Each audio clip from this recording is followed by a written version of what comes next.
Hey, fuck you, Titanium, you bitch ass motherfucker. What do you mean? Dislike and unsub because I don't have to keep a schedule? I'm here 2 fucking minutes early. Fuck you. How's it going, everyone? Welcome to the weekly sip. Everyone get your coffees.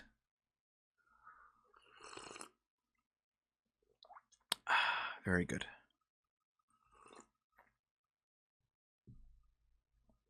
So, how's it going? Oof. How's it going, everyone? Welcome to the weekly sip. I have many things for you to enjoy today. Let me just do something here. Oop. Okay. I have a cinnamon roll. Nice. Dunk it in your coffee, dude. Nothing like getting like a cinnamon roll or like a croissant or a donut and dunking it in coffee. That's great.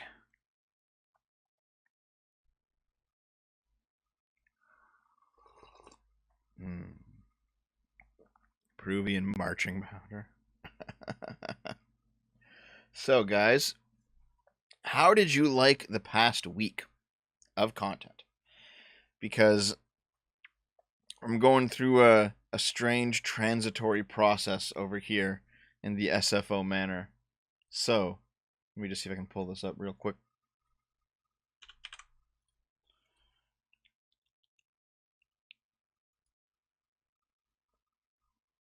Hold on.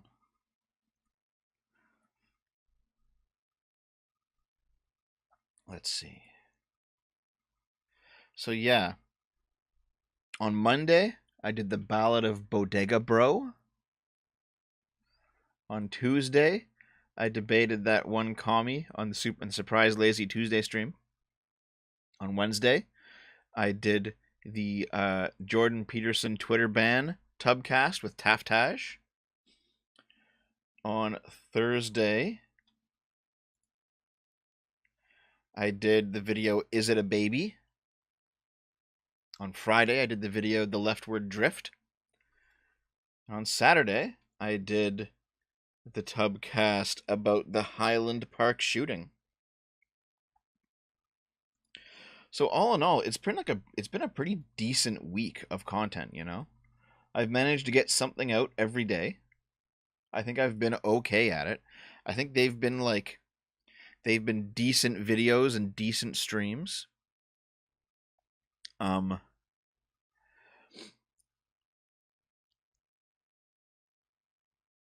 I've just been getting a lot of stuff done. And meanwhile, in between, I've been working on other videos as well. For example, I still want to do a book review of the Hitler's Beneficiaries book. And also, I have been working on the Game Boomers stream setup. And I'm going to have to put out a video of what I did there at some point because the stream setup is actually quite slick now. I got some new lights and I actually mounted them to the ceiling of the studio. So they work like real lights now rather than just like hanging off the side of other pieces of furniture. I built a new couch. I solved a long-standing problem with my camera on Game Boomers. Basically, like, okay, so recently over on Destiny's stream, there was that big drama about Destiny's 6-hour manifesto regarding BreadTube and how shitty it is and going into all the details.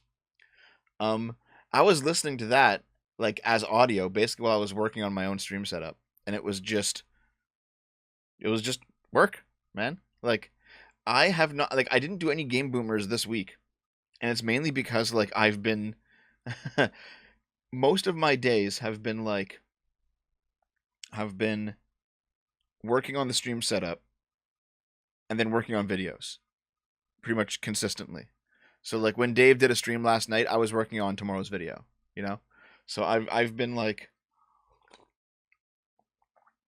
doing it's kind of strange because usually when I do a lot of behind the scenes work, all of the front end work that you guys see stops. And this time it didn't. So I've just been doing All of it. The only thing I didn't do were the Game Boomer streams, and those come back tomorrow. The Game Boomer streams come back tomorrow. Finally, Dave and I were going to play Cuphead, the new Cuphead DLC. It's about a week old now, but you know what? The setup is now perfectized, pretty much. What is it? Perfected? Whatever. You know what I mean.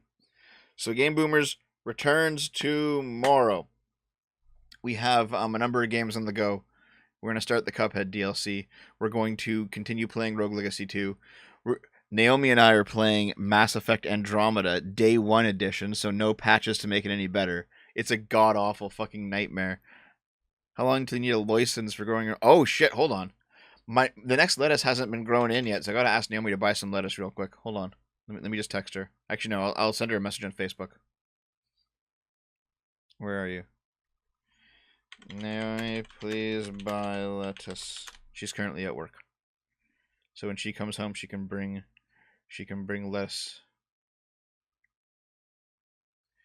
And if she brings lettuce, then I will make salad.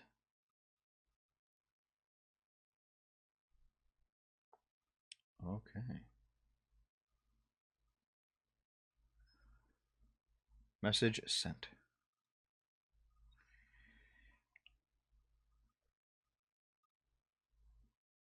Oh yeah, the problem with the Dave was having with the PS4 last night, Titanium, because it shat the bed. It shat the bed on him during the Tsushima stream. It was not even the console, it was the controller. We have like I bought a PS4 gold controller that looks identical to the real thing, but it's like missing a piece on the back with like a logo.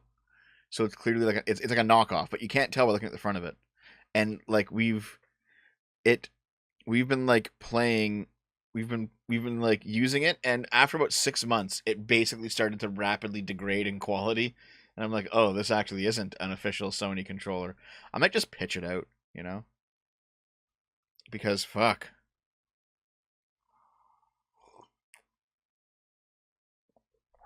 Yeah, Shinzo Abe got shot. We talked about that yesterday on yesterday's Tubcast, that Shinzo Abe got shot. God have mercy on Naomi's soul. Yeah, she still works retail. Oh, I'm sore. I've also been doing garden work. There won't be another garden. There won't be another garden video till the fall, but the garden's going well. Lots of peas. Tomatoes are starting to come in. Kale and lettuce are both doing well. So yeah, there's a few videos that I'm currently working on that'll be coming out soon-ish. I think I might start. I want to prioritize the Kenobi video because it's that show is already on its way out of the cultural zeitgeist, so I want to get that done this week. Actually, Dave and I watched the director's commentary, the 2004 director's commentary of A New Hope, to get a few little bits of info that are probably relevant from that, like about Kenobi. So I want to do the Kenobi video, and I also want to do there's at least a few book reviews that I want to do. One of them is definitely Hitler's Beneficiaries, but not all of them.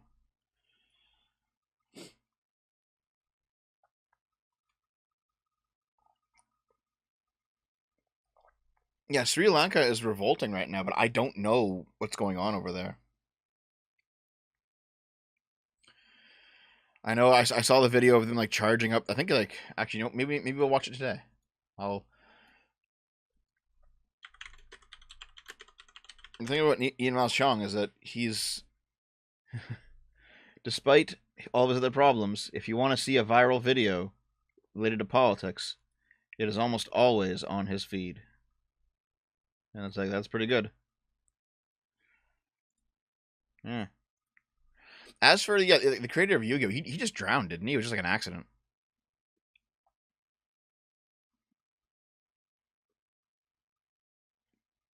A Star Wars Porkins miniseries. Porkins, no!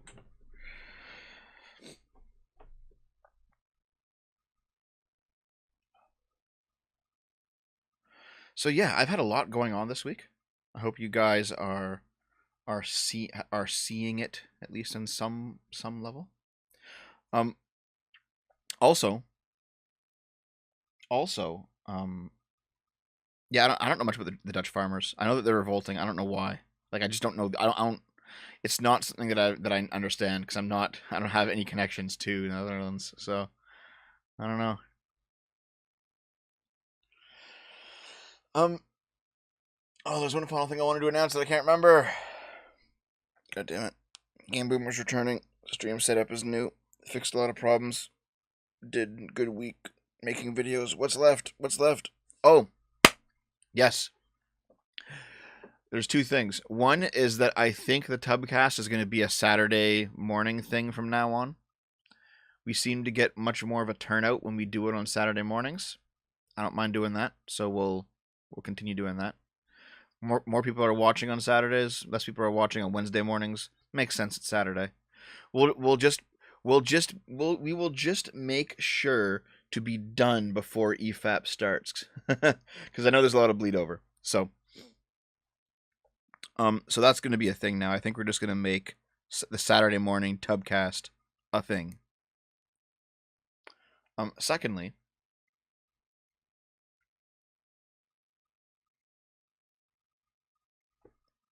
what? Something's going on Tab?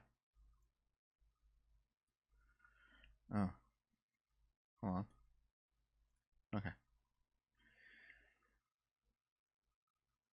Government demands we reduce farming by up to 70%. Why would the government demand that you reduce farming? Like, what could the possible purpose of that be?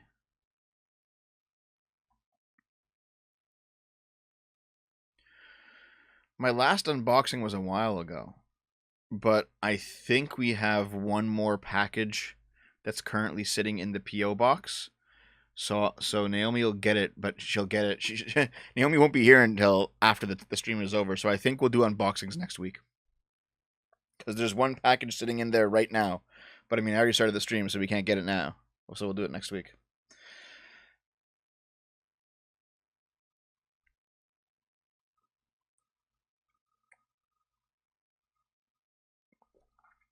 The Tubcast will probably eventually move to the Dev and Lilith channel that I made, but I want it to build up like a decent following first. So I'm going to keep it here for a little while yet.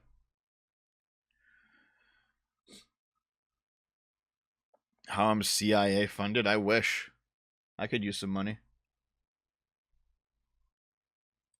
Fuck, there was one last thing I wanted to talk to you guys about, and I can't recall what it is. It was yes, Naomi and I, after all of my work for the week was done, Naomi and I sat down last night and watched Everything Everywhere All at Once. It's actually a decent movie. Did you guys see that? Did you guys see Everything Everywhere All at Once?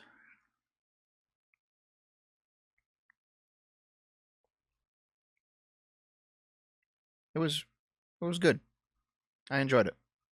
Some of the jokes were a bit too on the nose, like the everything bagel, where like they have like a bagel that she puts everything on.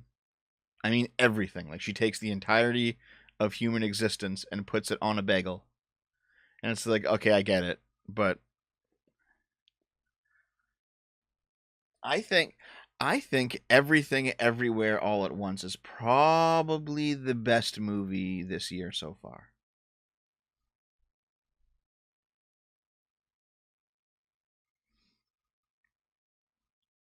Oh yeah, that's right. Chekhov's butt plug, that was part of the movie too.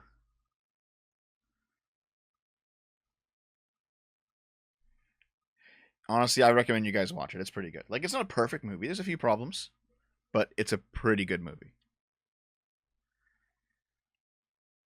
It's a pretty good movie.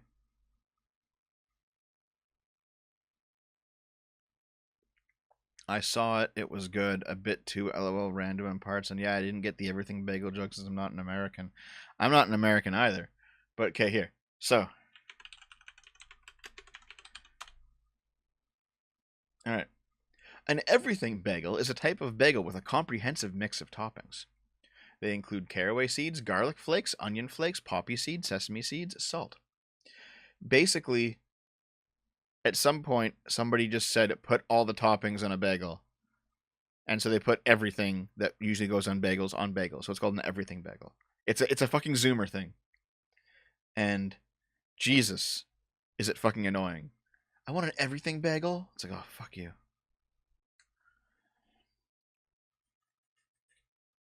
I have not seen The Northman. I did see Sonic 2. In fact, Naomi and I did a movie review of Sonic 2.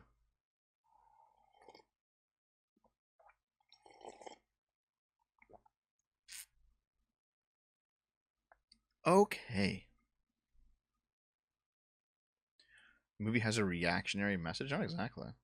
The movie is not really political. Everything Everywhere all at Once. It's not political at all.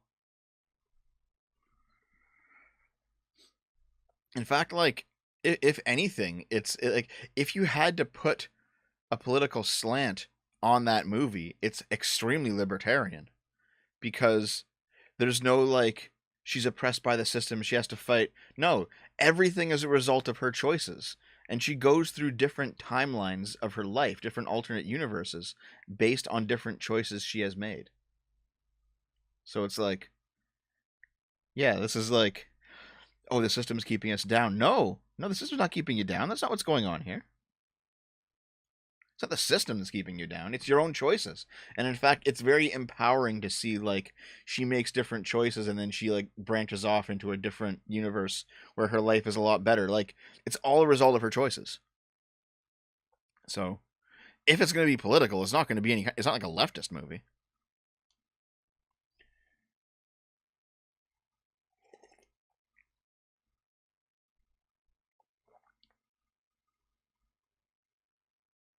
Yeah, Hunter's phone is getting hacked on 4chan now.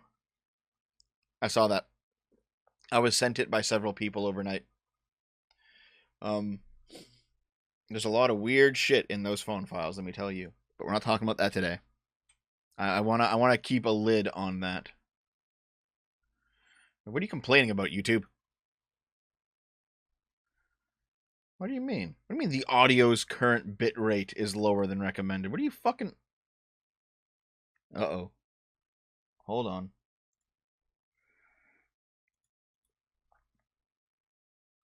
Hold on. No, I'm at a decent bit rate. Hey, my internet's fucking up, actually. Can you guys still hear me?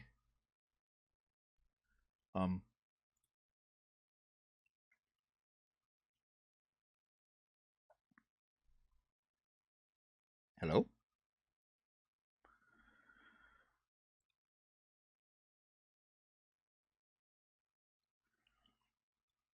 I think I'm still here. Okay. Sounds fine.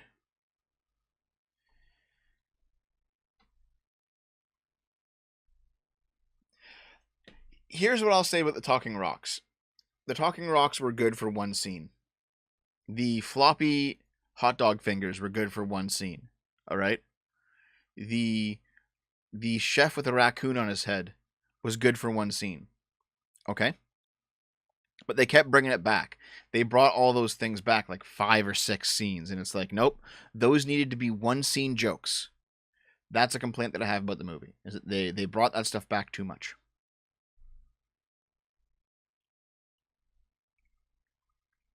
But, minor complaint, it's a pretty good movie overall.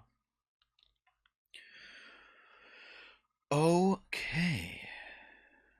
There's a new election on November 1st. What do you mean? Here. Does my audio work? Yes, it does. Yes, it does. All right, guys, get your coffees out. Let's begin.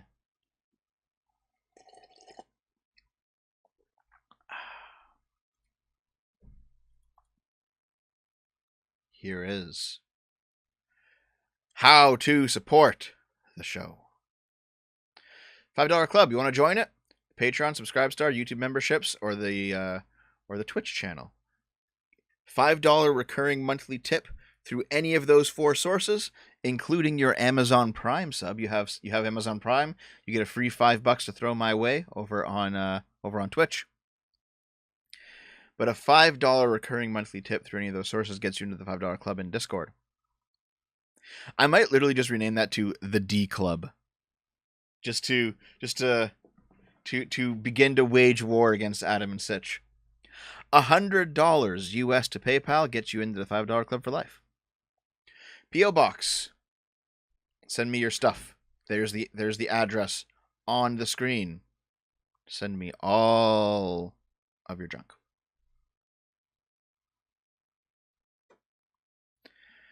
Why do you not tell your audience that you're CIA funded? Jesus. Trolling. Okay.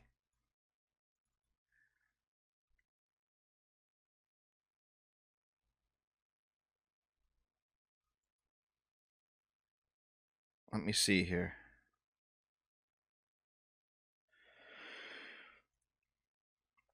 All right, you guys ready? You guys ready? Let's go.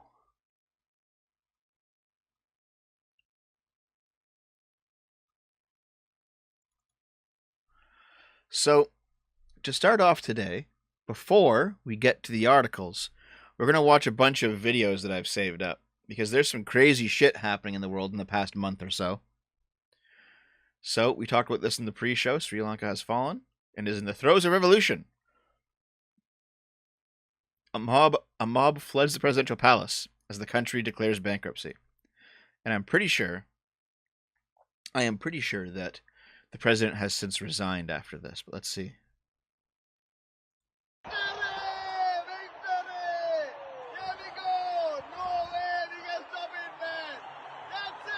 There they go.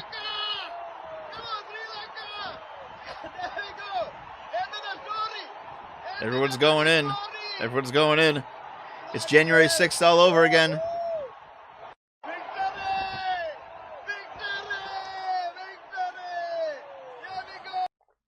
All right. So there's some shit going down in Sri Lanka. I don't know what's going on though. I don't know enough about Sri Lanka to tell you what's going on. The circuitry and wiring in New York City is so neglected that random electrical explosions are happening on the sidewalk. Okay. Doop-a-doop-doop-a-doop-boop. Just walking along. Oh my god! Jesus, guys! That just came the fuck out of nowhere. Holy shit! Where does food go? Did it get blown up? Boom! Holy shit, dude. By the way, this video is not getting monetized, so please consider super chatting. What's next? Oh yeah. A duck runs a marathon. Look at him go. I watched the duck run a race. Yeah. And he got a medal. Quack.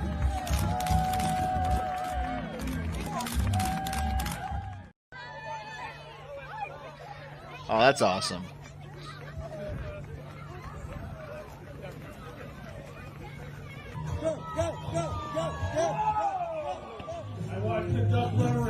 This is a really great video. I like this. I like this video.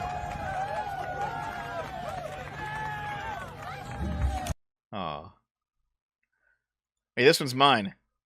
I posted this video.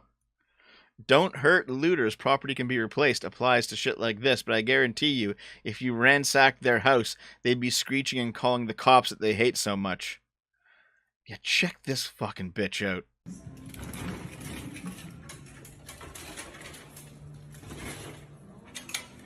Just taking all the glasses, because fuck you, dude.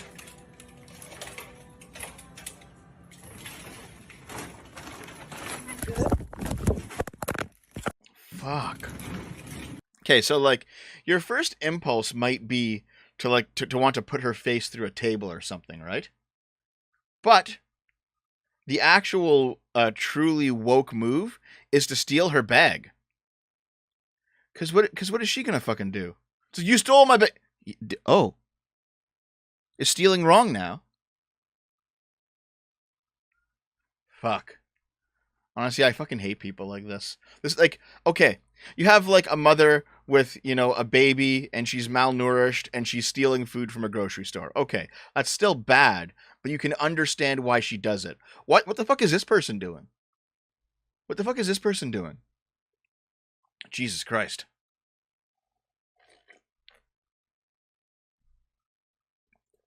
All right. Oh, yeah. Did you guys hear this?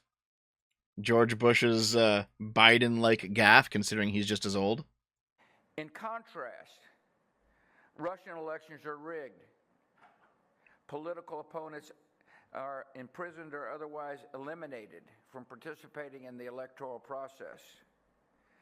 The result is an absence of checks and balances in Russia and the decision of one man to launch a wholly unjustified and brutal invasion of Iraq. of Iraq. A wholly unjustified and brutal invasion. Look at this guy's face. Look at his face. I mean, of Ukraine.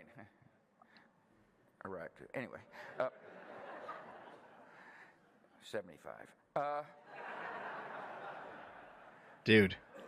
Here's the in contrast, Russian elections are rigged. Dude. And he's like, oops. All right. What's this one? Oh, God. Okay. This new cafe in Toronto is proudly anti-capitalist. Look at this. Look at this. This is a coffee joint in Toronto called The Anarchist. Let's get this ad, guys. The Anarchist is a worker-owned, anti-capitalist, anti-colonial cafe, shop, and community space. Gabriel opened the space after leaving Vancouver due to its unwelcoming sense of classism. Though he never felt comfortable working in a coffee shop in BC, he knew if he were to have one of his own, it would have to adopt the values that occupy such a huge part of his life. A place devoted to radical leftist politics, revolution, ending capitalism, improving the world's economic system that benefits everyone and not just elites, and most importantly, sparking conversations that will help implement these ideas. Other than delicious coffee, which Gabriel is most definitely an expert in, the shop has a rich selection of progressive political books that he's selling at wholesale prices. I was happy to try some great light roast espresso here. I even tried my first espresso tonic, which is something of a micro-revolution in itself. I highly recommend paying a visit to Gabriel at 190 Jarvis Street, if not for great coffee, for even greater conversation. The Anarchist... Okay.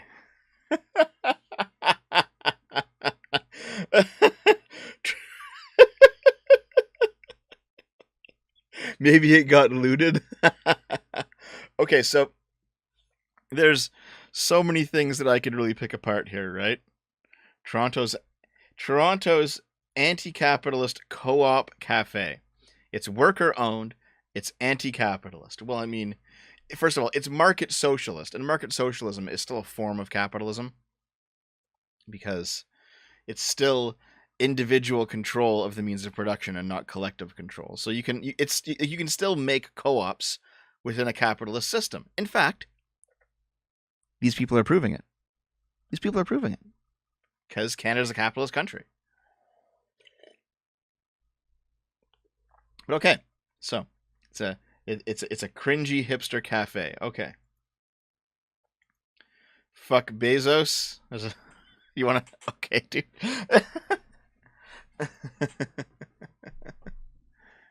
What is the anti-capitalist part? It was the guy who owns it and sells things for money. So we keep going through here. It's an anti-colonial cafe. You're a white dude in Toronto. By progressive definitions, you are automatically a colonial. Cafes aren't a product of native culture, dude. Okay. So it's look at this. The system cannot be reformed, but you're participating in it, and you're trying to reform it specifically. Like, okay, I understand the whole, you participate in the system, yet you critique it. How cheery. Okay, fair enough, right? But market socialists literally are reformers of the system. They're not wiping the slate clean and building something new. They're actually building Do you know what I mean? Like they're taking the current system and tweaking it to bend this way or that way. They're not building a new system. He says, "I'm queer, fuck you." Okay, nobody cares about that. This fucking city is something about pigs. Of course, they don't like police, but I'm sure they'll call police when this place gets fucking looted. So, of course, it is the whitest, most soy dude who's running this, right? Of course it is. So, Gabriel opened the space. Does that mean he's the owner? I mean, I thought it was like a worker co-op, right? Like, sure. Okay. In the space after leaving Vancouver due to its unwelcoming sense of classism. Okay. Leaving Vancouver due to its unwelcoming sense of classism. Toronto is just as bad. Like, Toronto is, in fact, in some ways worse than Vancouver. All right? Okay, listen, as somebody who has lived in Toronto, Toronto is in some ways worse than Vancouver. Okay? Oh my fucking God.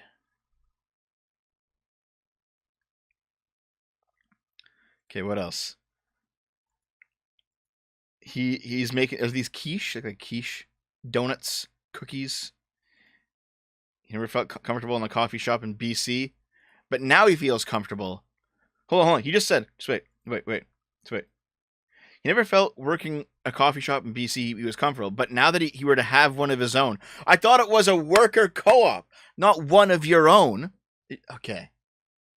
These people are like, they're living, breathing hypocrites. You probably couldn't afford the business rent in Vancouver. It's no better in Toronto, dude. It's no better than Toronto. Like, Toronto is the same price and it's a worse city. Give me a second. Okay, hold on. What is this place called?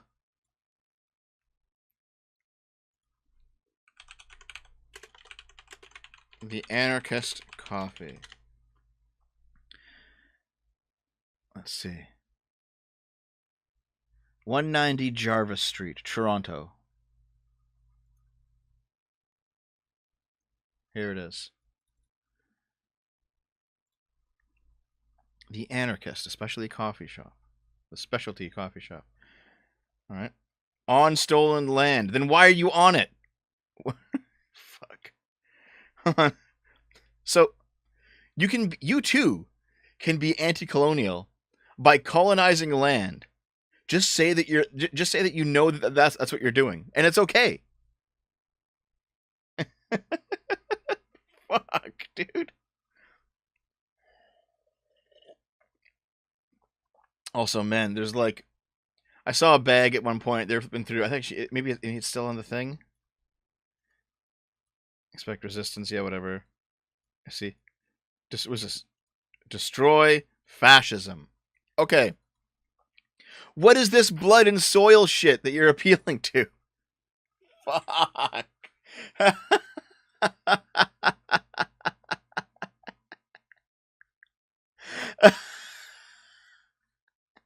Okay.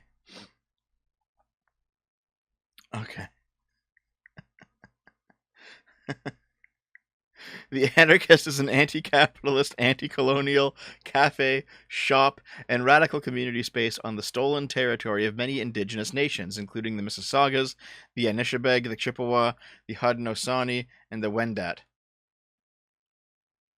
What does it matter? I don't care about this kind of blood and soil racism.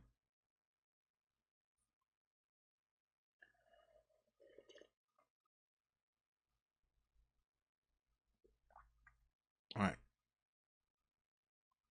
So, okay, it's owned by a company called The Anarchist. I'm just kind of wondering, like, who actually owns it? You know, is it actually the collaborators?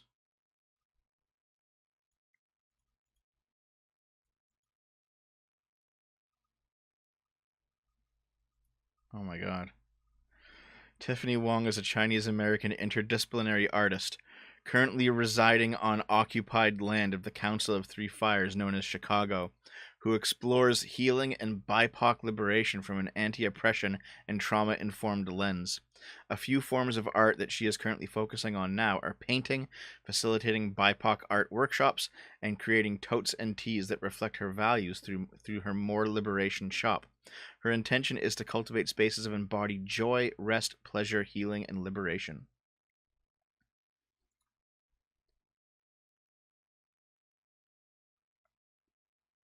Holy fuck, this is just cringe, dude. Dev, you are part native. Take the shop and claim it back for your people. Fuck.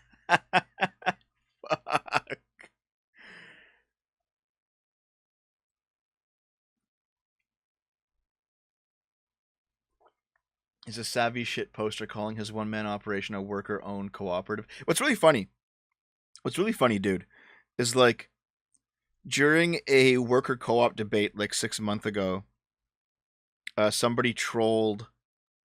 It was I think it was a Vosh versus Econo Boy. Somebody trolled the stream by super chatting, saying that they had a coffee shop that they called a worker co-op, not because it actually was one, but because it actually attracted more hipster college kids to work and shop there. And it turns out you can actually do that. All right. So that's fucking ridiculous. Okay. A group of homeless in Los Angeles surround a car and proceed to loot it. When the driver attempts to drive off, they pull him from the car and beat him. Holy fuck!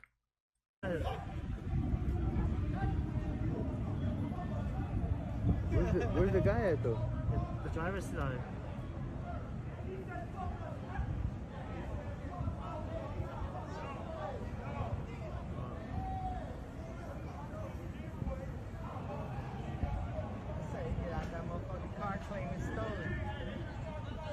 Jesus Christ! Oh shit, they turned on. Oh, he hit someone! He fucking hits. Oh, he hit someone again!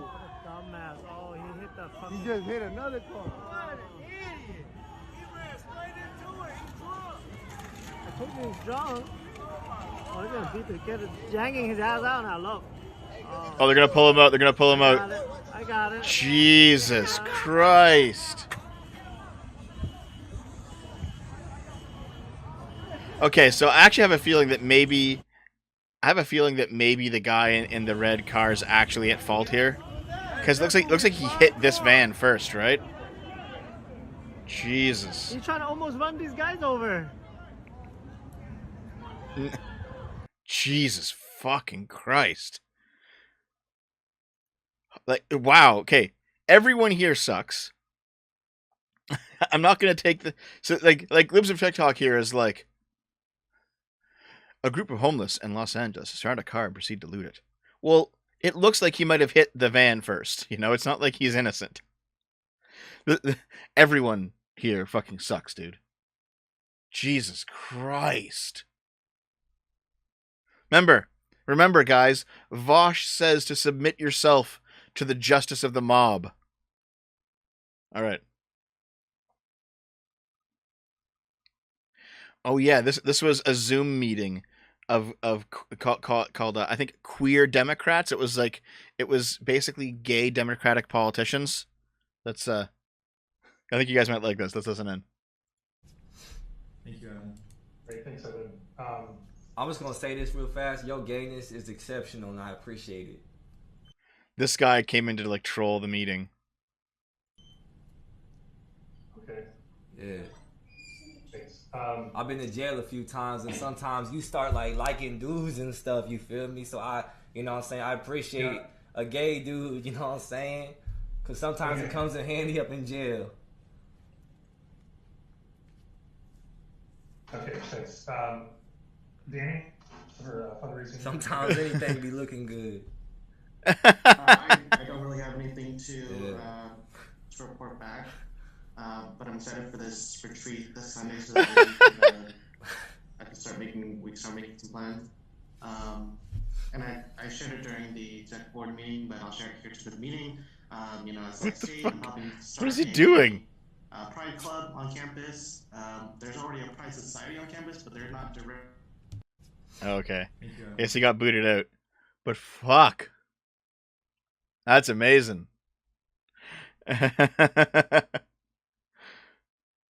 Oh yeah, dude. Okay, have you guys seen this one? Catastrophic failure at an aluminum plant. Don't worry, this is not one of those like weird Chinese videos where a guy gets like fucking bisected or dunked in lava or like explodes. I think everyone survives this, but Jesus, it's kind of wild. Watch this.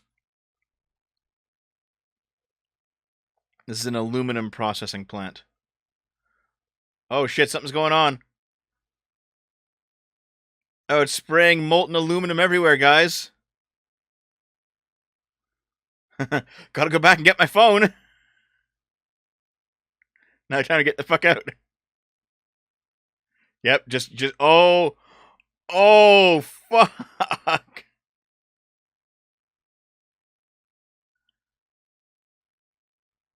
Holy shit.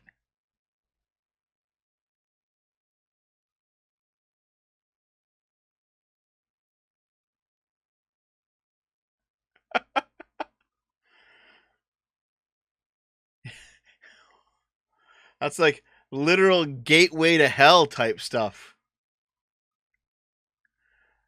Jesus. Yeah, that water suppression ain't doing anything. Wait, let me get a selfie. Like that went up fucking fast. Look at it go. Just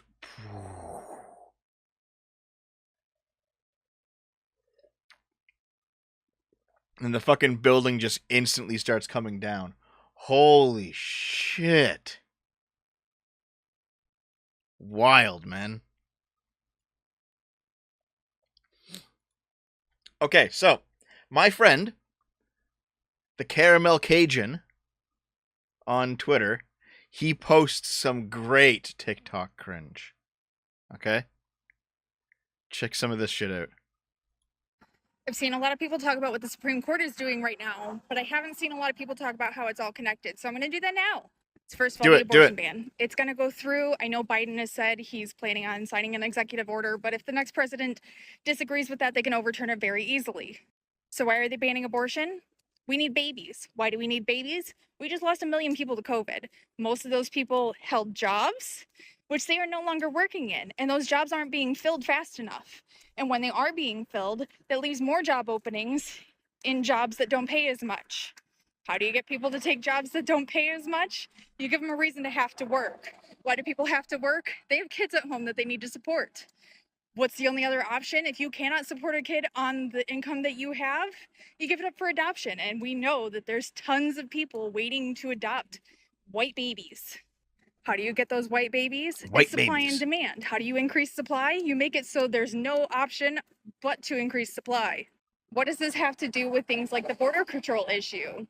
Well, a lot of people don't like what the Supreme Court is doing, and they're planning on leaving the United States. But they've already given Border Patrol the right to every border of the United States, all the way around, and around every international airport in the United States, within 100 miles. This road that I'm walking on, right across this bridge, gets you 92 miles from Chicago. What's in Chicago? A giant fucking lake that is considered a US border. What else is closer to me than Chicago? O'Hare International Airport. Either way, I'm within that 100 miles. In northern fucking Illinois, there's a state and a half between me and the Canadian border. Why is this a big deal? For one thing, they've said that Border Patrol is above the law. They can do whatever the fuck they want. If that means they're gonna murder you, they can do that. And the only people who are gonna investigate. Okay, so this is one thing actually worth commenting on. I've heard this a lot. There are some laws that give basically extra police powers to the cops if you are within 100 miles of a border, which is true. But it's not the power to just unilaterally murder you. Like this is some crazy fucking bullshit, right? But also, yeah, babies don't pop out the womb and start working jobs, lady. That are themselves, and you think they're gonna find themselves liable? But why would they need to do that if you look like me and your skin color is like undercooked toast? Well, Wait, it's because they look want like babies. you. What do you mean? Like a white privileged fucking wokeoid with walking around in like anime clothes and green hair and like facial piercings and big hipster glasses. Like this is one of the most privileged people on the fucking planet. You think this woman's working class? That look like me, which I have a lot of. And I would like to get them out of this country, but you know what they're not going to let me do? Take them out of this country, and neither are you.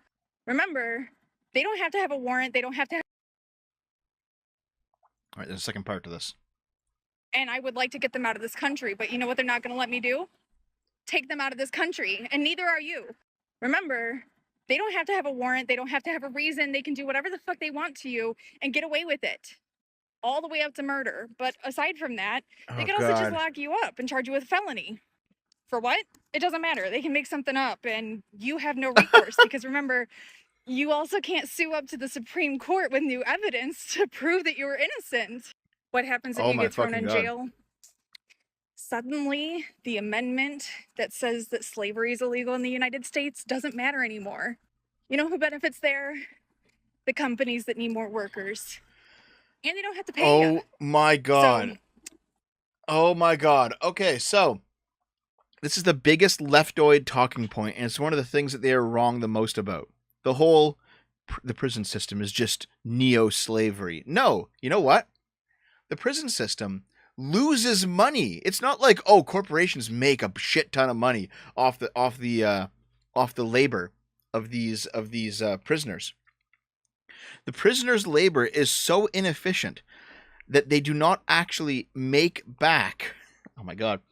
They don't make back the cost of housing and feeding them. This is not some kind of we will arrest you and then turn you into a slave using new 2022 era laws and shit because corporations need labor. No! You guys are so these people are so divorced from reality. I think this is actually happening. Good luck out there. We're fucked. God, she's so stupid. She has no idea how good she has it. No fucking idea. Oh, check this out, guys. This is actually pretty nuts. The new AI NVIDIA Canvas is crazy. Okay, so this is some crazy technology, okay? If you draw basic shapes in MS Paint, this new technology will make a real-life naturescape out of your basic shapes. Watch. Look at that. Look at that. It just generates. It just generates like rocks and sky and look. Like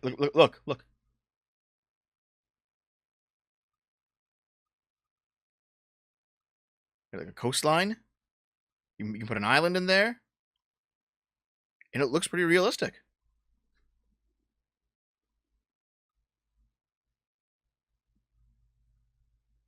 This is crazy, dude.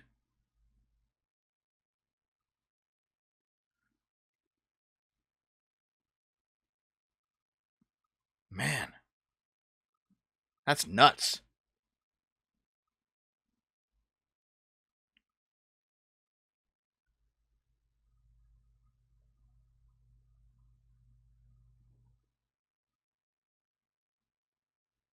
It's just watching it makes it's like mesmerizing, you know?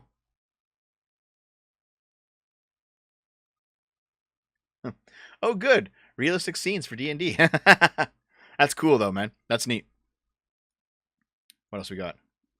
Oh, yeah. The eulogy of the Democratic Party. Warning signs for Democrats as the GOP flips Dem seat in the Texas special election. I know that Roe v. Wade might energize the left to come out and vote. Before it was going to be like a bloodbath. A bloodbath. It was like the right was going to win everything in 2022. But now, we don't know. Let's see. Becoming a party of the very high and the very low. If you pull out the working class, you've got people who are very well educated and very well off. Those people talk funny. Latinx, I've never met a Latinx. I've never met a BIPOC. I've never met all this weird stuff that these highly educated people say. It's bizarre. Nobody talks that way at the barber shop, the nail salon. Yeah, man. The left seems to be the almost exclusive domain of the elites at this point. The grocery store, the community center, but that's how we talk now. So that's weird. And then the people who are very low down on the economic ladder need a bunch of stuff. You wind up over-promising, oh, we're going to give you reparations to people at the bottom of the economic ladder, talking weird to appeal to people at the top of the economic ladder, and the working class walks away from you. That is the danger we're facing, of becoming a party of the very high and the very low. This is another component of George Sorel's basically theory of socialism. I'll need to do some kind of video on his work as well, because he fundamentally believed and was correct that the working class will always be right wing, and that to be a leftist you have to be on some level just extremely educated. And leftists will say, well, that just means that we're smarter. And, you know, on some level, yeah. On some level, no. But on some level, yeah. But what that also means is that you are also disconnected from reality, you know? That's why you get professors who say shit like, why do you need to kill animals? Or why do you need a gun? Why do you need to actually hunt or farm? Just buy your food at the store. And it's like, where do you think the food at the store comes from? The store, obviously. I've seen multiple professors say this shit because they're so disconnected from the actual labor that creates society. They just don't know how things work. It's kind of wild. Oh yeah. Tony Hawk's Pro Skater 3 and 4 remasters were in the works, but they were scrapped after Vicarious Visions were merged into Blizzard. The source was Tony Hawk himself. Check this out. I wish I could say that we had something in the works, but you know, Vicarious Visions kind of got disbanded, and True. Activision's going through all their stuff, so I don't know what's next. Just a little thing. It's fine. Yeah, dude. If there's a 3 and 4 or whatever, you know how to reach me. I mean, that was the plan. You know, even up until the release date of this, we were going 3 and 4. Yep. Damn. And then, Rip. And then Vicarious got kind of absorbed, and then they were looking for other developers, and then it was over. Yeah. Did Activision just not have faith into people? They were actually. I mean, the truth of it is that they were trying to find someone to do 3 and 4, but they just didn't really trust anyone the way they did Vicarious. So they took other pitches from other studios, like what would you do with the THPS title? And they didn't like anything they heard, and then that was it. Yep. I wish I could say that we had something in the works. Hold on. Wait. People in the chat. Do you actually not know that Tony Hawk's a real person? Because he's actually like a pro level skateboarder. He is in fact the greatest skateboarder of all time. He's not. It's not just the name of somebody. Like, it was called Tony Hawk's Pro Skater in the same way that like Madden NFL was named after John Madden. It's a real person. Oh my god, are you guys fucking kidding me? Hold on. Wait, are you all Zoomers? Because to be honest, Tony Hawk was like, he kind of hit his peak in like the 2000s when I was younger. Are you guys all too young to know who Tony Hawk is? Yeah, I'll play it again if you want the video volume up, sure. I wish I could say that we had something in the works, but you know, Vicarious Visions kind of got disbanded, and there you go. True. Activision's going through all their stuff, so I don't know what's next. Just a little thing. It's fine. Yeah, dude. If there's a 3 and 4 or whatever, you know how to reach me. I mean, that was the plan. You know, even up until the release date of this, we were going 3 and 4. Yep. And then Vicarious got kind of absorbed, and then they were looking for other developers, and then it was over. Yeah. Did Activision just not have faith into people? They were actually. I mean, the truth of it is that they were trying to find someone to do 3 and 4, but they just didn't really trust anyone the way they did Vicarious. So they took other pitches from other studios, like what would you do with the THPS title? and they didn't like anything they heard, and then that was it.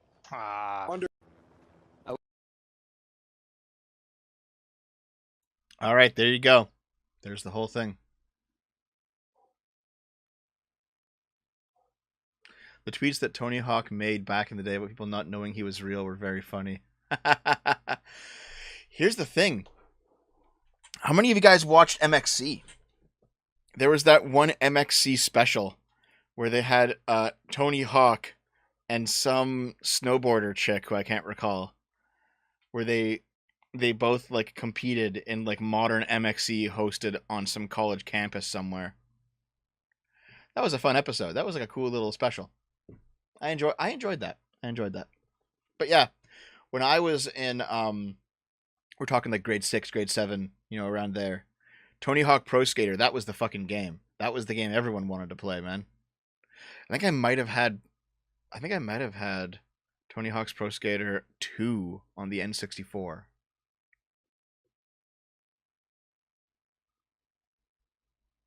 I might have. I don't recall. Do you guys seriously not know what MXC is? Hold the fucking phone. Okay.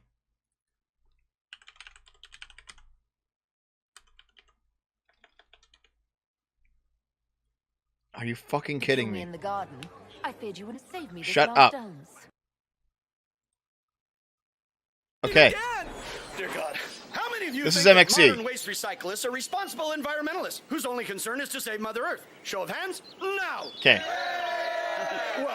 MXC, you can watch all the episodes looping on repeat on this Twitch channel called Only MXC. It is a show that ran from 2000 to 2005. It took a 1980s era game show from Japan and redubbed it with a lot of pretty funny comedy in English. And also, it's edgy as fuck. You could not play this on TV today. I'm surprised that this channel is still going on Twitch. There's racism on here. There's sexism on here. There's there's words you can't say on the internet on here. MXC is hilarious. And this channel just loops. It just loops and loops and loops all the episodes from all 5 seasons. It's a hilarious show. All right? But yeah, if you haven't watched MXC, the Lord cameth down from the mound and said unto the Fallopians, thou shalt bumpeth bagels. Kenny, that is not a biblical reference. Yeah, it is. I watch church on TV with Nana Blankenship. Kenny. Anyways, let's get back down to the action. You can see the bagel bumping is in full swing. Yeah, what are they wrapped? Good question, Ken. Actually, they're encased in a swath of lambskin. Some ribbed, some lubricated, all for the contestants' protection or pleasure. I like Black Magnum. Kenny. oh my god. This show is great, and you guys need to fucking watch it. It's so good. Zoomers, this is your homework. But anyway, the opening of season 3 had Tony Hawk in it.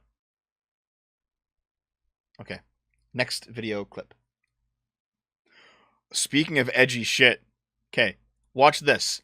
This is actually from like a kid's broadcast, I think in the 90s or early 2000s. Watch this shit, okay?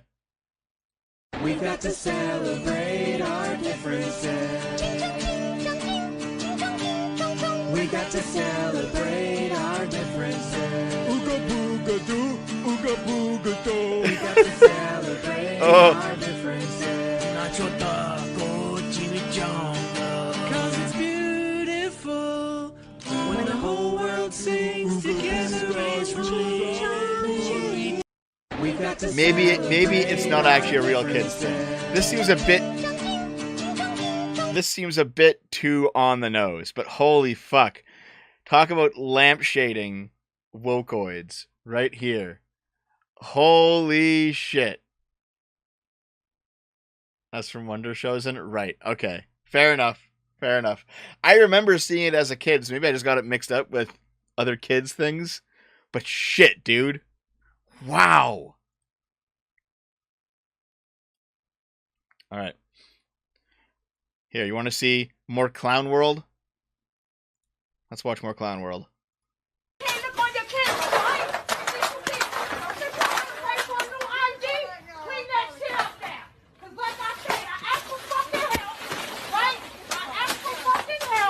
I asked for fucking help, and now you gotta clean up. Jesus Christ.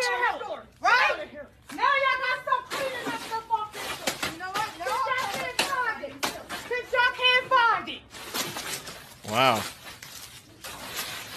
Customer's always fucking right, eh? Jesus. Okay, at this point, like, she's not stealing and trying to run. She is deliberately remaining behind and, like, causing more damage. At this point, it's actually reasonable to physically stop her. Alright? This is when you actually, like, you stop her with force, because this is fucking ridiculous. This is fucking ridiculous, dude.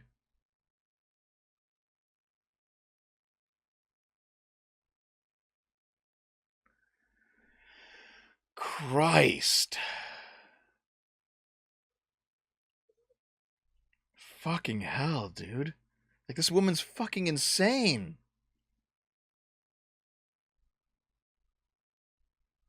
Jesus. The final video for today. Oh yeah. Jamaicans must be stopped. Here, guys. I want you to just enjoy this one, okay?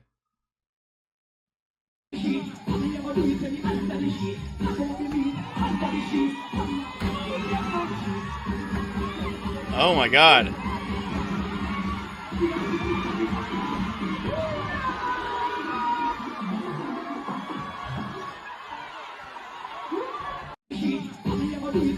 Okay. Okay, hold on. So I understand the whole point of you have various dance moves that look like sex. Okay, I get it. Fair enough. Okay? I accept. It's not my kind of thing, but that's a thing, fine. But this part where she fucking just butt drops directly onto his cock. Jesus, that has to fucking hurt. Holy shit. Ow. Oh. Oh.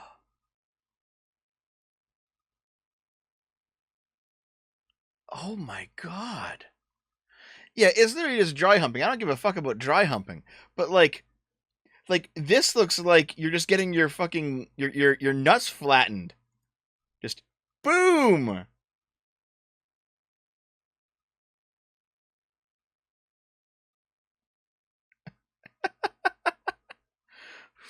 Fuck. Wow, dude. Holy shit.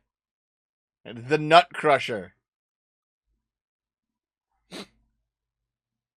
Oh god, there's a lot of racist shit in the chat right now. I disavow. Jesus Christ, guys. You gotta chill the fuck out with that.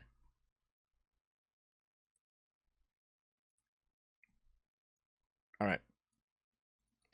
Let me take a short break. I'm going to read the super chats, and then we will continue with some articles that I have set up, okay?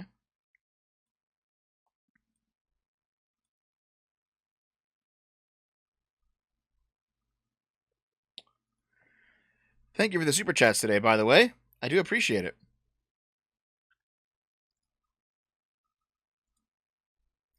Let's see, how many do we have? Here we go.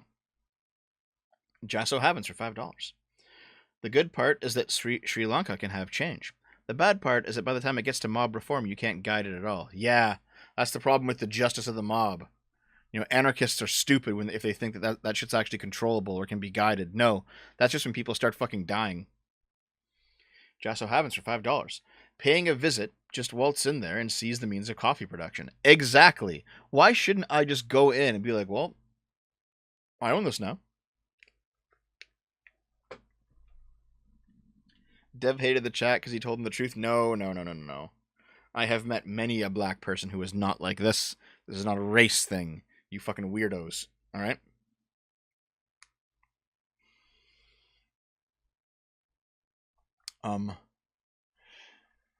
Your soy latte, sir. Would you like an NDP pamphlet? Thanks, Shaker Silver, for the $2 $2. Tanushi for €2. Thank you. Aluminum is highly reactive. That fire won't stop. Thank you, dude. Alcade P for 500 yen. Thank you, dude. I think that person is actually my friend's girlfriend. Looks like her, same glasses, same general area they live in. Oh, dude. Are you talking about the green haired? Oh. I'm sorry, dude. Shaker Silver, $2. Abortion isn't a high priority issue, even post Roe. I think it'll energize the left. I definitely think it'll energize the left. Stug for $2. Was Tom Clancy a real Black Ops agent? No, but Tom Clancy did. He was a novelist who wrote the original Splinter Cell novel, which was then adapted into a game. TK, $5. Are you ever going to do a collab with Pastor Louis Laval? I haven't seen him around much. Like, did he get banned? I don't even think he's in Sargon's private chat anymore. Let me just see.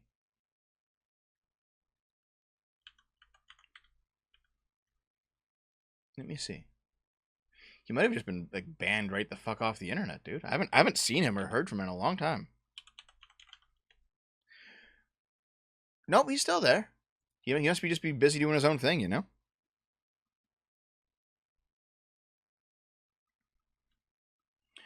I'm not gonna do the fan art segment this week. I did the video segment instead.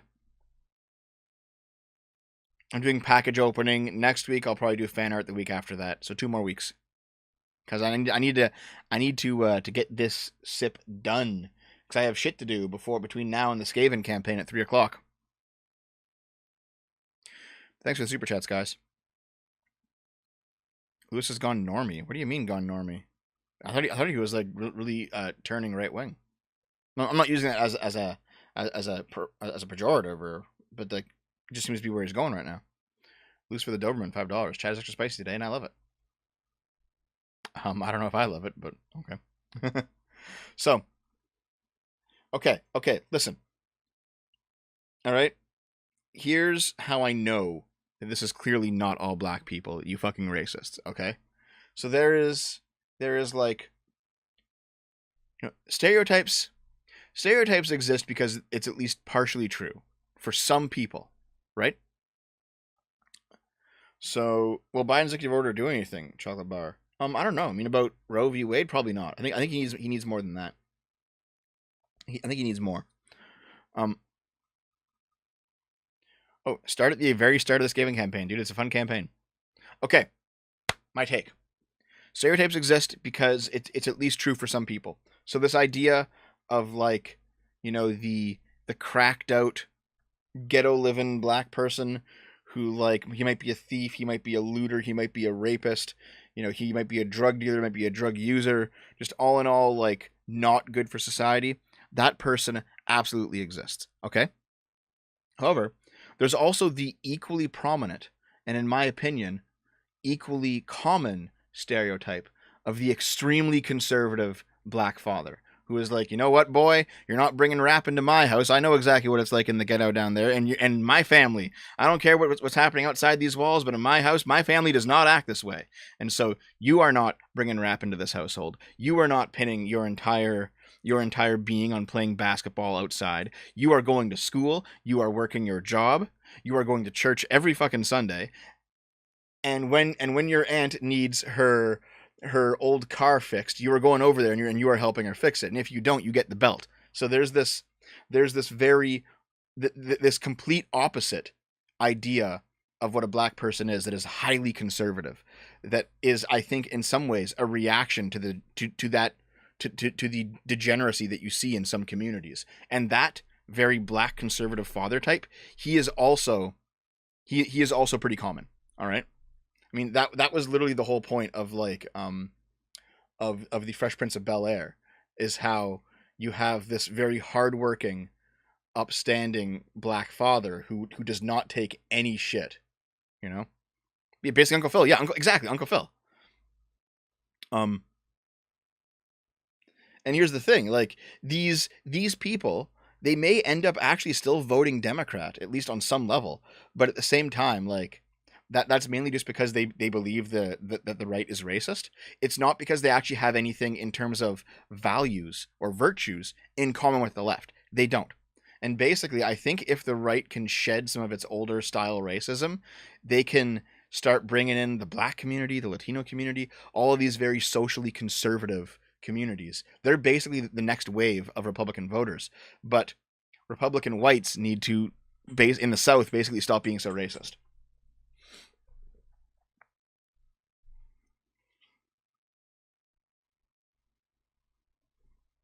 Okay. Let's see. What's next? It's not TV. I've also met these people. You fucking... All right. Jesus. You guys are too doomer pilled to be reasoned with.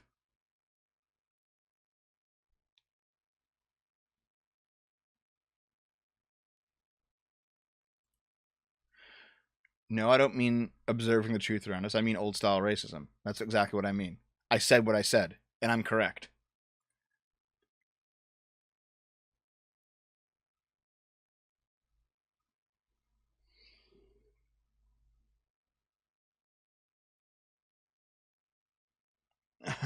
Uncle Phil? I only know Uncle Ruckus. Fuck. All right.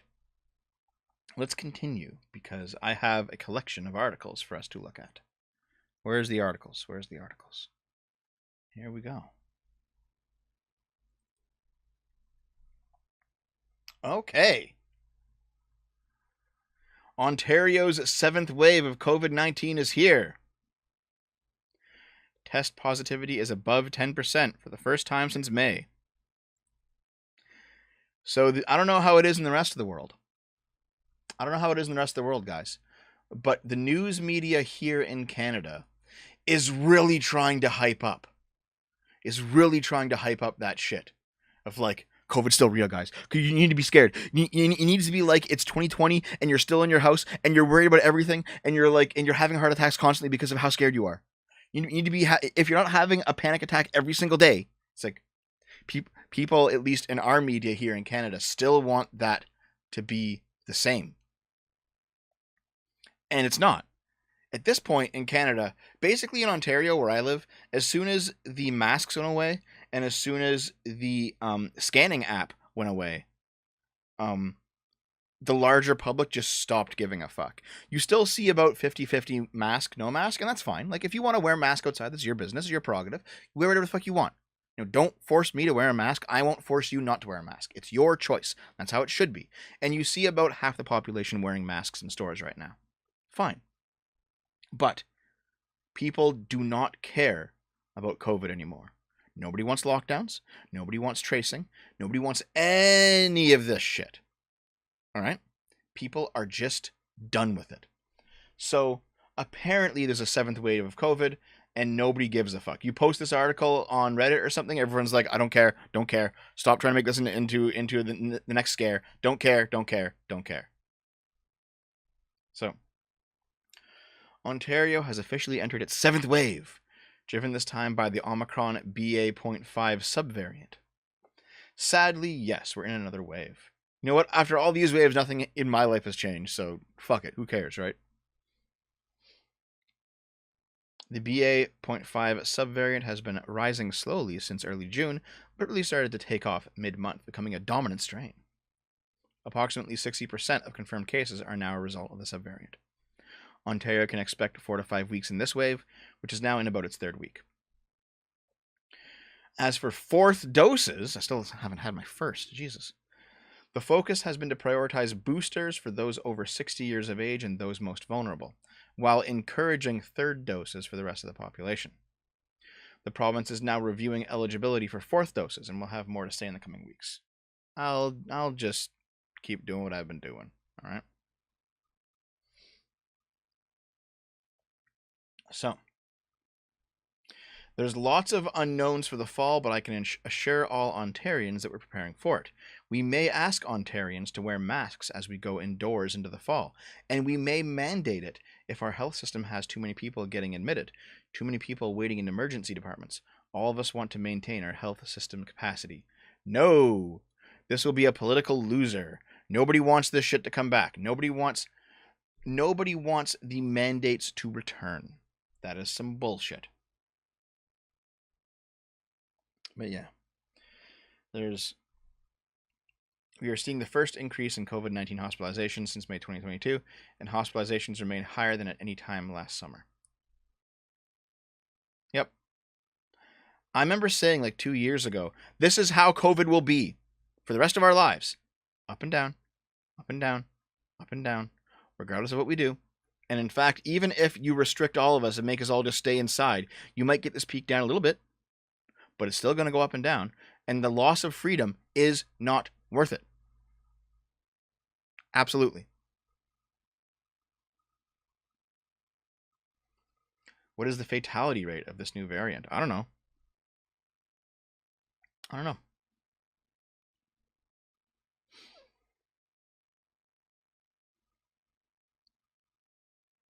But nobody cares anymore. From the best news outlet ever, Kotaku. Here's how to add U.S. Supreme Court justices to Minecraft for no reason at all. With these simple steps, you can come within spitting distance of the United States Supreme Court in Minecraft. Why is this? Why? This isn't game news. Why? Minecraft is still one of the biggest games in the world. At the same time, the justices of the Supreme Court are all over the news lately. It's a no-brainer. Let's put those judges in Minecraft. It's never been easier to add fun avatars of friends, family members, or the ultimate lifetime tenured arbiters of American law to Minecraft. And afterwards, you can have all kinds of fun with them, from going on adventures to mining for precious gems. I mean, you can really do whatever you want. Even stuff like, I don't know, slashing them with swords, impaling them on tridents, shooting them with arrows, or burying them in a deep, dark hole for as long as you like. Aren't video games great?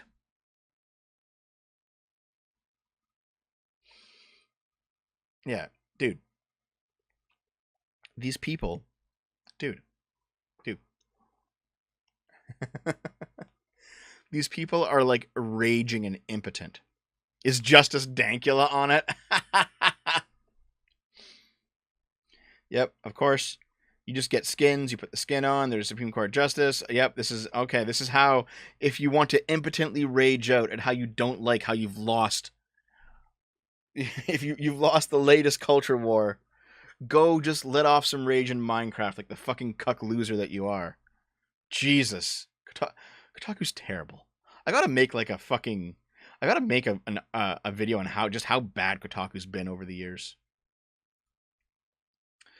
Man arrested after tweet about killing everyone in the Supreme Court goes viral. 20-year-old Michael Archambault was arrested on Saturday after a tweet threatening to kill everybody in the Supreme Court. He said, "I'm finna kill everyone in the Supreme Court with my AK-47. Finna? Gotta be Zoomer speak. Yep, he's a Zoomer. So he posted the tweet. It blew up.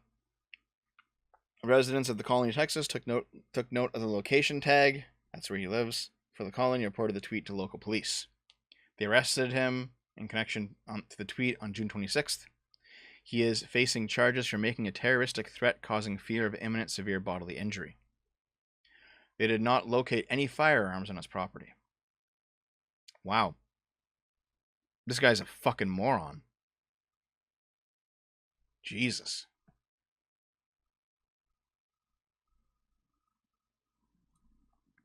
Tamagotchi kids. Could the future of parenthood be having virtual children in the metaverse?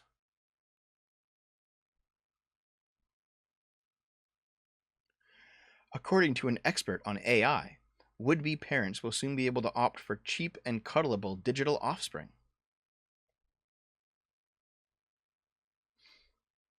Wow.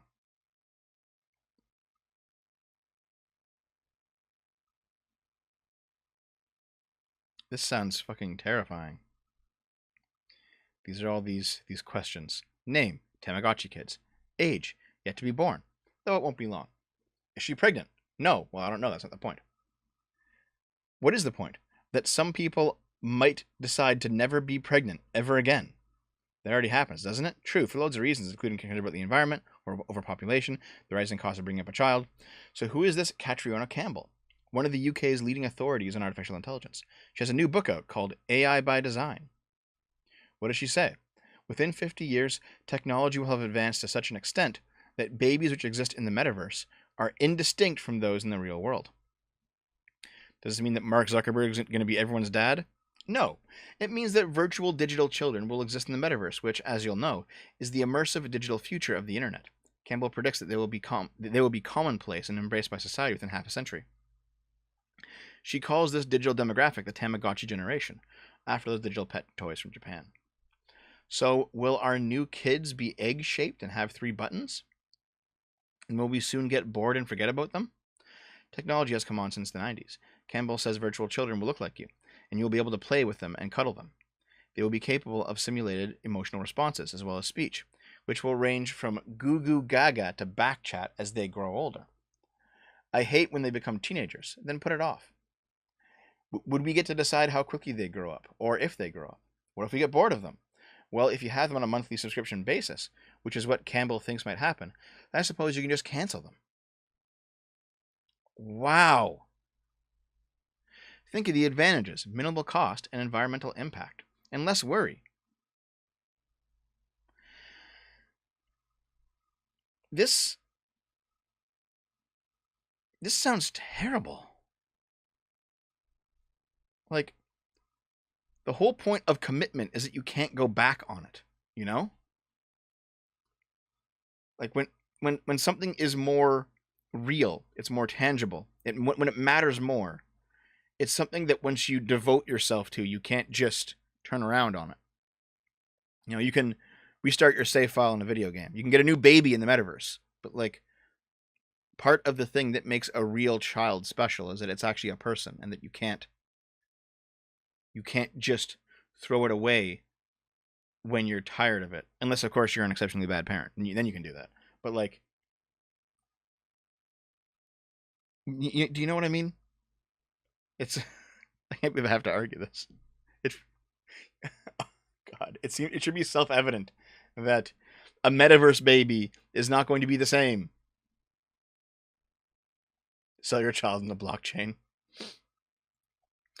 Thor, Love and Thunder director Taika Waititi asked Natalie Portman to be in his Star Wars movie.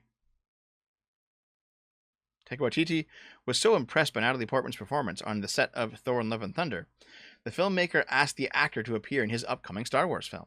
The only problem is, Waititi forgot all about Portman's role as Padme Amidala.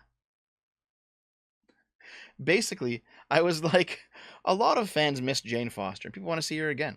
It's like a perfect opportunity, because the character was so great in Thor. It didn't take much convincing. She never heard of that run of the comics, so I just dropped off some comics for her. Anytime you ask, how do we cast so-and-so? We just offer them $millions, and they say yes. Natalie said to me, what do you want to do next? And I said, I'm trying to work on a Star Wars thing. Have you ever wanted to be in a Star Wars movie? She said, I've been in Star Wars movies. I forgot about those ones. Oops. Wow. So, you kind of want someone who knows a bit about Star Wars make a Star Wars movie. If he doesn't even know that Natalie Portman played Padme Amidala, maybe this person shouldn't be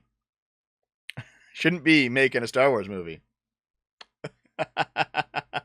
Oops. As Roe v. Wade repeal looms, it already happened, this was back in May, video game industry stays mostly silent. From Nathan Grayson. Our old pal Nathan Grayson, who is a living, breathing fucking moron. Why hasn't the video game industry talked about abortion? Because they make video games? Oh god, is that a uterus? Yeah, it's a uterus with a mouse cord. Oh god, okay. In the wake of a leaked draft, yes. Shortly after Politico first reported on the leaked Supreme Court draft, Sony purchased the Destiny's 2 studio, Bungie. Oh, sorry. Yeah, the Sony purchased Destiny's 2 studio, Bungie, published a statement in support of reproductive rights. Okay, but why do we care about Bungie's point of view on Roe v. Wade? Whether it's pro or anti. We're there to play we're there for their video games, not their political takes, right? Not everything has to be political, all right? Yep. So ArenaNet, Double Fine, both put out brief statements about Roe v. Wade. Why do we care? We shouldn't care. Okay? The majority of gaming's heaviest hitters appear to have kept both their mouths and their wallets closed. So, they came out in near unilateral support of causes like Black Lives Matter and the anti-Asian hate as a result of the COVID-19 pandemic. Okay, but here's the thing. Companies shouldn't have said anything about those things either. Like, I'm pretty sure Nintendo, for all the shit people give Nintendo, and a lot of it's rightfully earned, I don't think Nintendo wades into this. They just shut the fuck up. When something big in the political realm happens, they're like, we're not talking about it. We're not being pro or anti. We're just chilling. We're making our games, and that's that. All right? That's how it should be. The Washington Post contacted 20 major game companies about whether they plan to make a statement regarding Roe's potential repeal. Only Microsoft and Activision Blizzard responded with statements. Microsoft will continue to do everything we can under the law to protect our employees' rights and support employees and their enrolled dependents in accessing critical healthcare, which already includes services like abortion and gender-affirming care, regardless of where they live in the U.S. This support is being extended to include travel expense assistance for those in other medical services where access to care is limited in availability and employees' home geographic reason. All right. So, basically, people are complaining. Like, certain affinity has worked on Halo Infinite, has basically like the CEO Max Hoberman talked about it, but the company didn't, which is fine. CEO is a private person. But still though, like, why does it matter? They're making video games, dude. Gamers have a tendency to bristle at issues pertaining to women, both in-game and out, as evidenced by regular online blow-ups against prominent women in the industry, pioneered by 2014's Gamergate movement. Listen, for those of you who literally are Zoomers and don't remember, Nathan Grayson was one of the 5 guys who fucked Zoe Quinn that kicked off Gamergate. This guy here, he was part of the story. He has an actual bias. Fuck. Anyway. Complaints. Whining. Fuck it. I hate these fucking people. Man who paid $2.9 million for an NFT of Jack Dorsey's first tweet is now set to lose $2.9 million. Oops. Crypto entrepreneur Senna Estavi made headlines in March 2021 when he paid $2.9 million for an NFT of Twitter boss Jack Dorsey's first tweet. But his efforts to resell it have run aground, with a top bid of just $6,800 as of Thursday. Womp womp.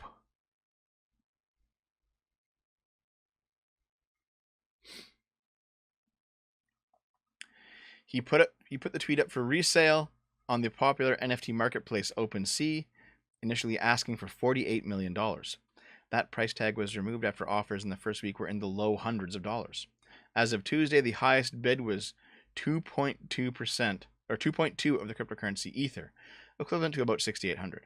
My offer was to sell high, not everyone could afford it. It's important to me who wants to buy it. I will not sell this NFT to anyone because I don't think that everyone deserves this NFT. You just want your money back. This NFT is not just a tweet. It's the Mona Lisa of the digital world. This guy's a fucking moron. I need the support of the cryptocurrency community. Wow. Jesus Christ. What a fucking moron. Here's the headliner. Wild video shows NYC bodega worker allegedly stabbing man to death. Okay, so listen. This is why I would like you to support the show, if possible, if you're so inclined, with super chats, because this video is not getting monetized, guys. So please consider it. Surveillance video captures the moment a Manhattan bodega worker, the new bodega bro, stabbed a customer to death after the enraged man came around the counter and attacked him over a bag of chips. The worker is first seen on the shocking video tending to customers from behind the counter at the Hamilton Heights grocery store on Broadway. The customer appears to yell at the store clerk before shoving him into a shelf. After several moments, the worker reaches to the right towards shelves displaying candy. He pulls out a large knife and plunges it into the younger man's neck and chest, which quickly becomes covered in blood. Jesus! The pair fall away from the camera view as blood begins to splatter on the man's t-shirt, with the clerk then coming back into focus, still holding the bloody knife.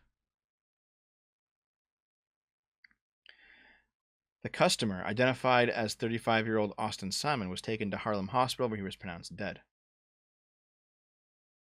So he comes in to attack him. He stabs him in self-defense. I hope he actually gets off in self-defense, dude, because Jesus.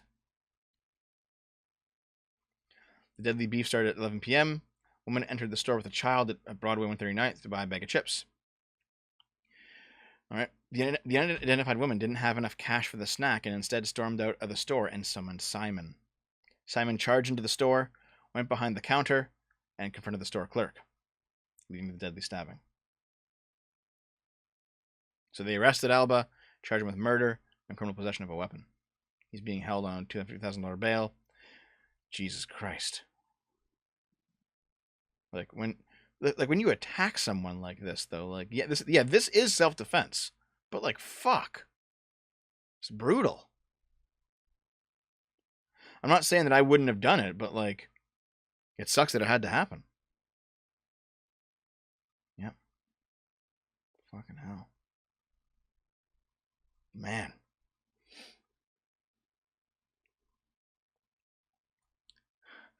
A guy carted 99 phones around to create traffic jams on Google Maps.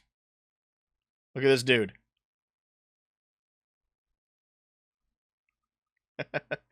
All these phones on Google Maps in this area makes it seem like there's a traffic jam there. Let's see. Technology is not always foolproof, and that's exactly what a new Google Maps experiment tried to prove. Artist Simon Weckert has posted a video on YouTube showing how he managed to hack Google Maps to create virtual traffic jams in the streets of Berlin. He loaded 99 smartphones running Google Maps into a cart. He then had someone wheel that cart around various streets in Berlin, including outside the Google office. The phones apparently fooled Google Maps into thinking that there was a high concentration of users on those streets because the phones were in a cart. Maps were further tricked into believing that the traffic was slow moving. As a result, the navigation app started showing virtual traffic jams by turning green streets to red. Dude.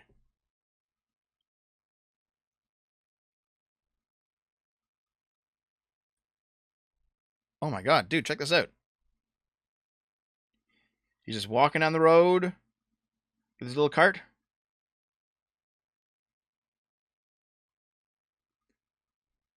And look at the streets.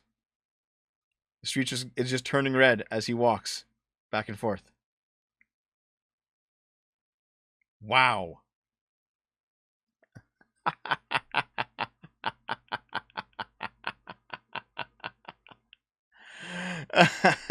That's fucking funny.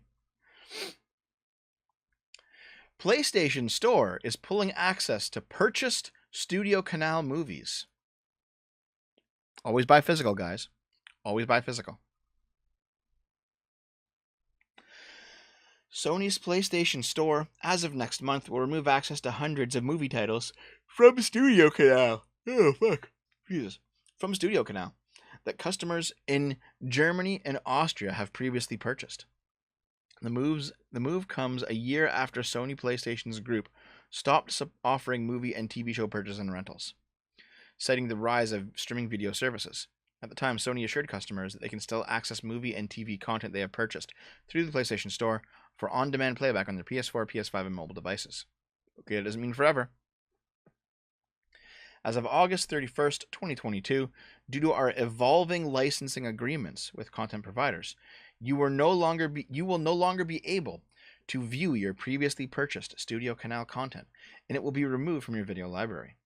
We greatly appreciate your continued support. Wow, dude.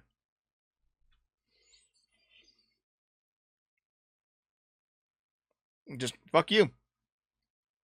This is why you should not buy digital if possible. Know what I mean?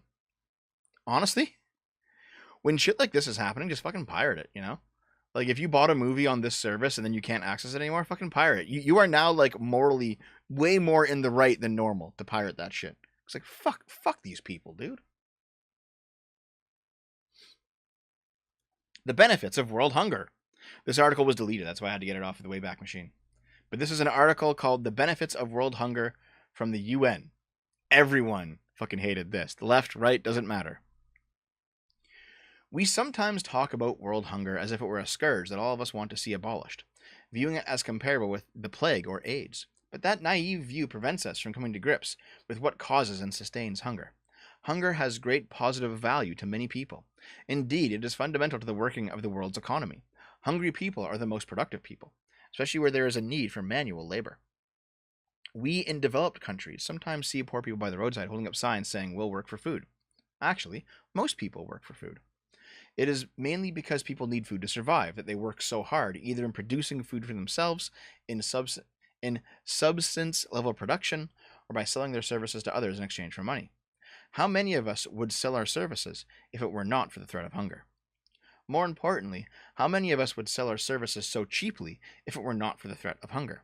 When we sell our services cheaply, we enrich others, those who own factories, the machines, and the lands, and ultimately own the people who work for them. For those who depend on the availability of cheap labor, hunger is the foundation of their wealth. The conventional thinking is that hunger is caused by low-paying jobs. While it is true that hunger is caused by low-paying jobs, we need to understand that hunger at the same time causes low-paying jobs to be created. Who would have established the massive biofuel production operations in Brazil if they did not know there were thousands of hungry people desperate enough to take the awful jobs they would offer? Who would build any sort of factory if they did not know that many people would be available to take the jobs at low pay rates? Much of the hunger literature talks about how it is important to assure that people are well fed so they can be more productive. That is nonsense. No one works harder than hungry people. I mean, that's not exactly true. Like, I'm pretty sure that there's a level of deprivation where it becomes counterproductive, you know? Like, fuck. Okay. Yes, people who are well nourished have greater capacity for productive physical activity, but well nourished people are far less willing to do that work. The non-governmental organization Free the Slaves defines slaves as people who are not allowed to walk away from their jobs. It estimates that there are about 27 million slaves in the world, including those who are literally locked into workrooms and held as bonded laborers in South Asia. However, they do not include people who might be described as slaves to hunger, that is, those who are free to walk away from their jobs and have nothing better to do. Maybe most people who work are slaves to hunger. For those of us at the high end of the social ladder, ending hunger globally would be a disaster. If there were no hunger in the world, who would plow the fields? Who would harvest the vegetables? Who would work in the rendering plants? Who would clean the toilets? We would have to produce our own food and clean our own toilets. No wonder people at the high end are not rushing to solve the hunger problem. For many of us, hunger is not a problem, but an asset. Wow. I need to examine this article more in depth, I think. But I can see why it was deleted.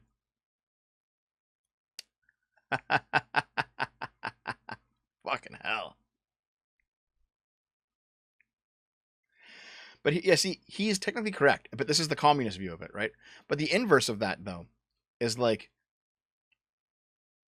if you are now dependent on, let's say, the system for your food, rather than being able to work and provide it for yourself, well, then in some way you are now also just a dependent on the larger superstructure of society. And now that superstructure can control you, because if you don't buy into it, you die. So there's also that libertarian point of view too.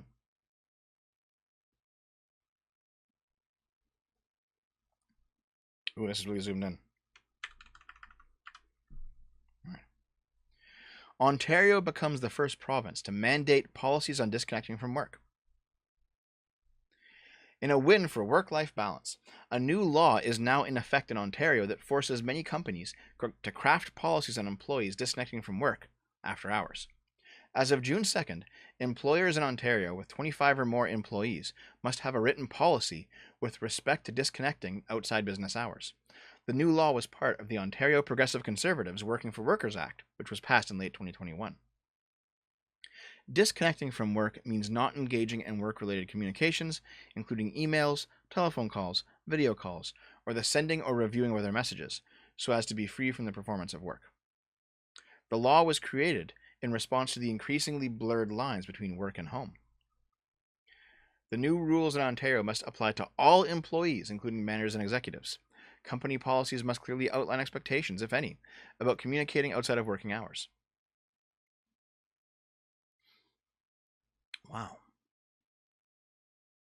So basically what's going on here is that if you've done your time, you're at home relaxing, there can be no expectation from your workplace that you do work after hours. Where they're calling you up, they're like, can you send off this email? Can you do this? Why aren't you at your phone? Why aren't you at your computer?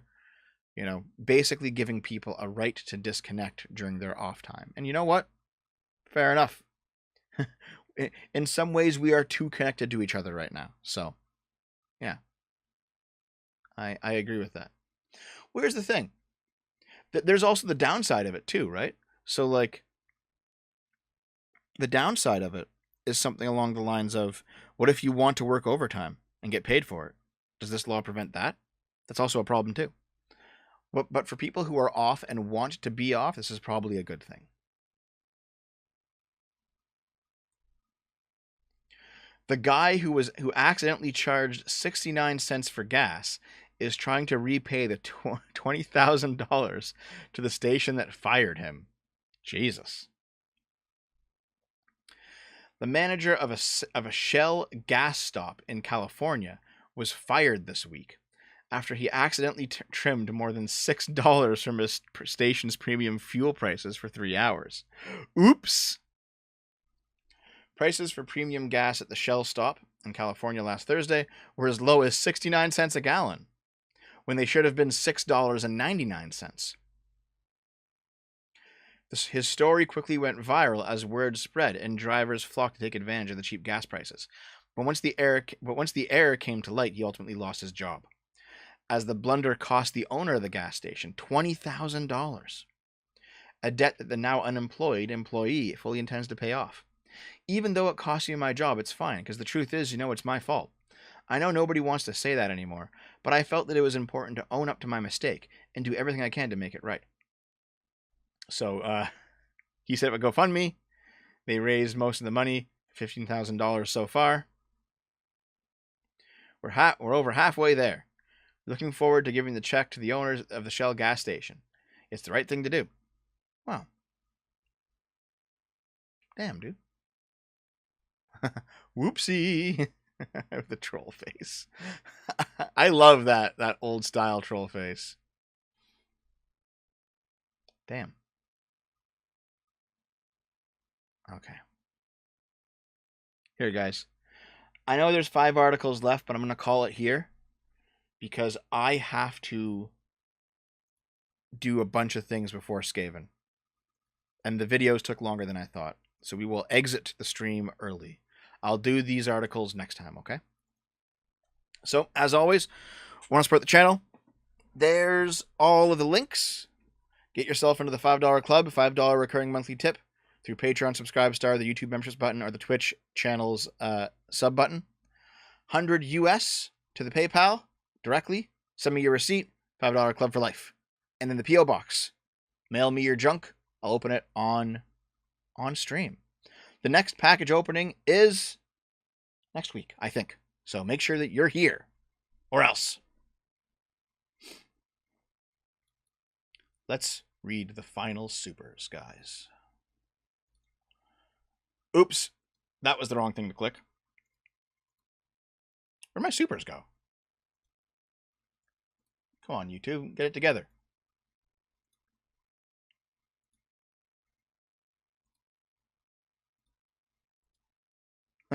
Wait, Don Cossack in the chat. No one cares. Dude, you've been salty all fucking stream. Are you just like hate watching me now? Here. Let's quickly do the supers, then we'll get out of here, okay? Charlie, $2. World hunger good. Callum is right. Just eat the bugs. Thank you, dude. JP, $10. Thank you as well. Bodega 1, Journey of a Hero. Bodega 2, On a Knife's Edge. Ha ha ha ha. Ba-dum-bum. The Skaven campaign is streamed on Arch's channel at 3 o'clock. Daniel Seala, $2. Here you go, Dev. Thank you very much, dude. Lucifer Doberman, $5. A-Team reigns supreme. There will be no A-Team or S-Class shenanigans. And this channel, I swear to God. But thank you. Ryan MacArthur, keep it up. Thank you.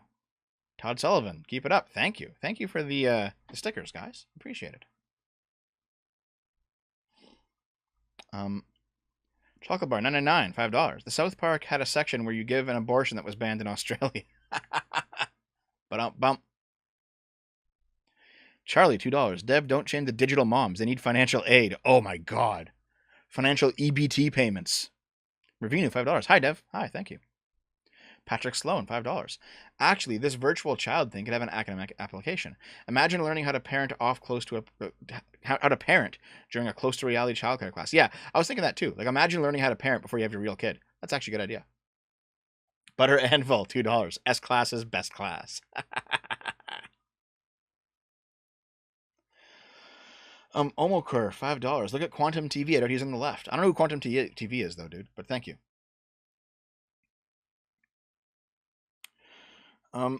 Choco Bar 99. Will Biden executive order do anything? I don't think so. I don't think Biden can do anything. I think it has to be done legislatively. Okay, kids. I'll see you next week. I'll see you. Video tomorrow. New stream of Cuphead tomorrow night on Game Boomers. Skaven in 3 hours. Have a good one. I love you. Bye.